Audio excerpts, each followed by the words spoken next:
Hey, okay, to recap real quick, we've got our lettuce in, we've got our tomato moved over, and our olive bowl. We're actually going to work again with some more geometric selections. We're going to work with a button down here, and we're also going to work with the freehand selections that we haven't even touched yet. And those tend to be a little bit more challenging than others. So what I want to do is I'm going to move that salads button. So I'm going to click on my zoom tool, and I'm going to zoom right into the salads button. So we'll pull that up. We already covered the elliptical tool, and we also realized that the elliptical, if I use the spacebar, the elliptical tool will allow me to, with the spacebar, move the selection based upon where I want it to go. We can actually fix the selection area as well and make it use a circle instead of perfect circle. If you also notice too, from the olive bowl, we started, when I picked on the selection tool, we started from the top left. And if you were to try to grab and select and make a circle here, you probably could do it and get it over the button pretty easily. But there's some other functionality I want to show you. I just want to deselect that.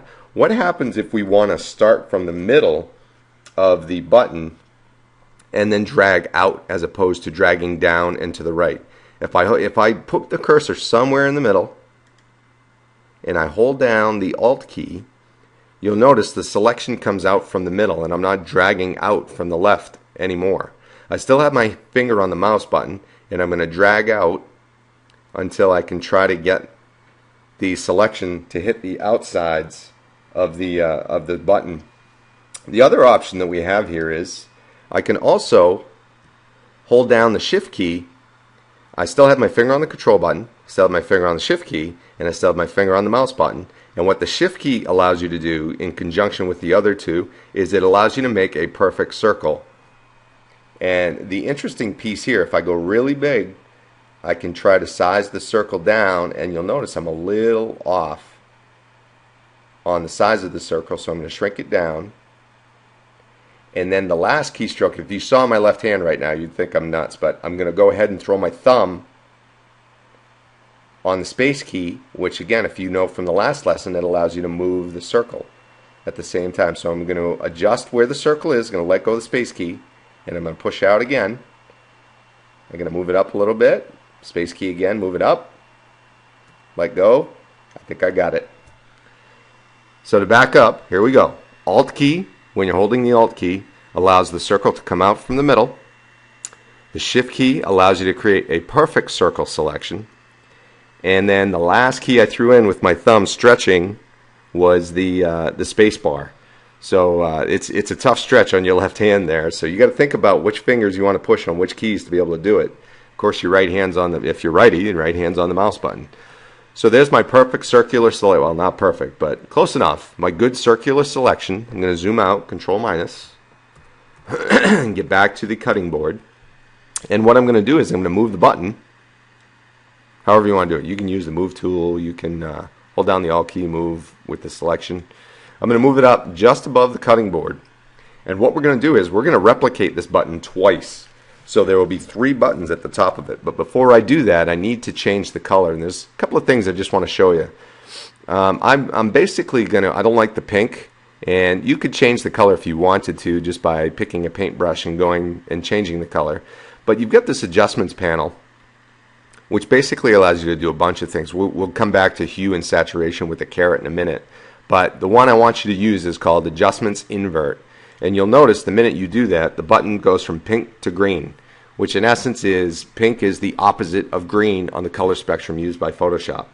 So that's why you get that inversion, which is an opposite, I guess is a better word to use. So I've got my green button. I'm going to zoom in here so you can kind of see what I'm doing. So let me zoom into the top right corner of this. And what I'm going to do is I'm going to make a duplicate of this. Real quickly, I'm on the Move tool, then I'm going to hold down the Alt key, go back to the Move tool, hold down the Alt key. You'll notice the cursor changes to a double-headed arrow, one's black and one's white. What this allows me to do, we've seen this before with the olive bowl, if I drag down, I'm basically copying and allowing myself to paste at the same time, holding down the Alt key. I drag down, I've got another copy of it. The next thing I want to do is just make it a little bit bigger. We're actually going to have like a mirrored image on this. So with the button still selected, I'm going to go up to Edit Menu, and I'm going to go to Transform, And you're going to see we're going to use scale here, but we're going to use rotate and some other pieces down the road.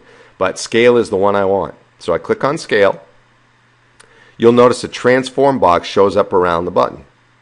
And these little squares in each piece of this, the corners, and then you have squares on each side, those are called handles.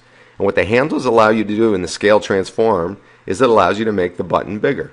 Now, as I drag on one of these handles, you'll notice, like if I go out, it actually warps my button, which I don't want to have happen. So I'm going to edit.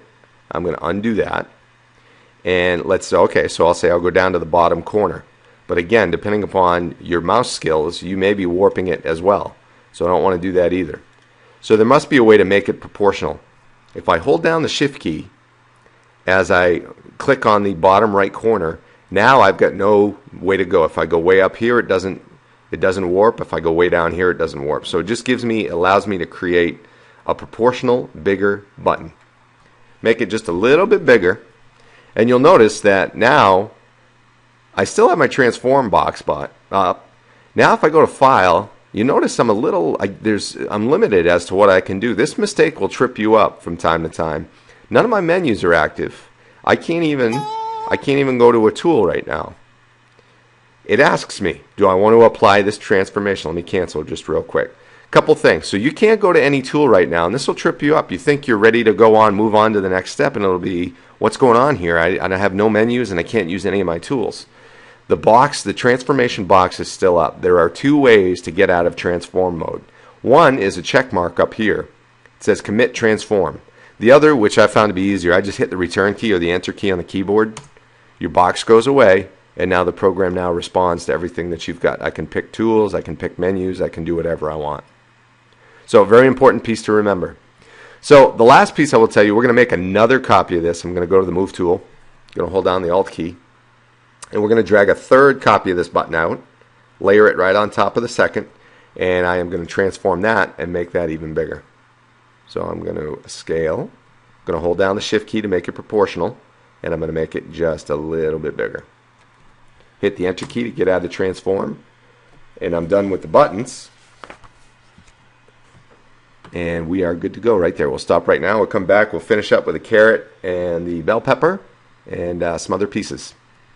Go to selection, deselect, and my button is gone. See you in a bit.